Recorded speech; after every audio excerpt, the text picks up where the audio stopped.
what's happening in Gaza, and as well in line of what we talked about yesterday, which is the boycotting, Zara responds to the advertorial backlash that it has faced over the past few days over its campaign.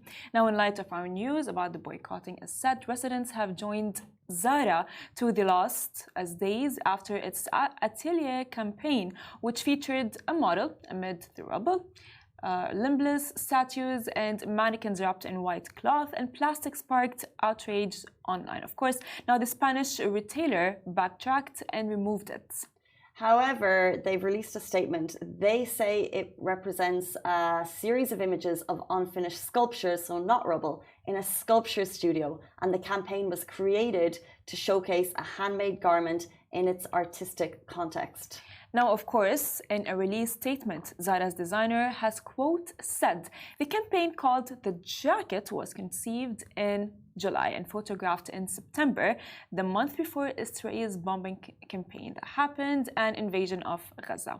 Unfortunately, some customers felt offended by these images, which have been now removed, and saw in them something from far from what was intended to be when it was created, of course.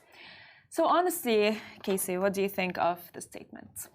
When I think of the statement, I think that this is the second time there's been a major advertorial blunder. So we had the Marks and Spencers, yes. Now we have Zara. They've come out with a statement which is believable, because in the reality, in terms of if we actually thought that they went out to do this intentionally, that reality is kind of incomprehensible to me. Yes. So while it's believable, I think that they actually owe the public more, because clearly people were triggered. Regardless of what the intention was, this is what we saw.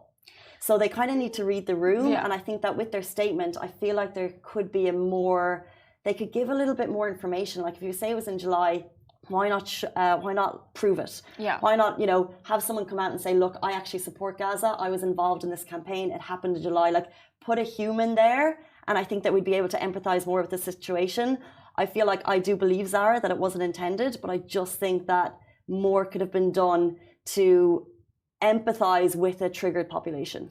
I mean, honestly, I do agree with you. And as we've discussed it before going live on the show, we did say they could just show as a draft. It's like, okay, see, we have that idea drafted a long time ago, so it's all fine.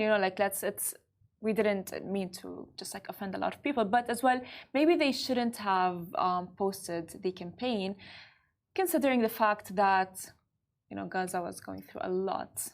The thing is, it's the very same thing that happened 2 or 3 months back. Yes.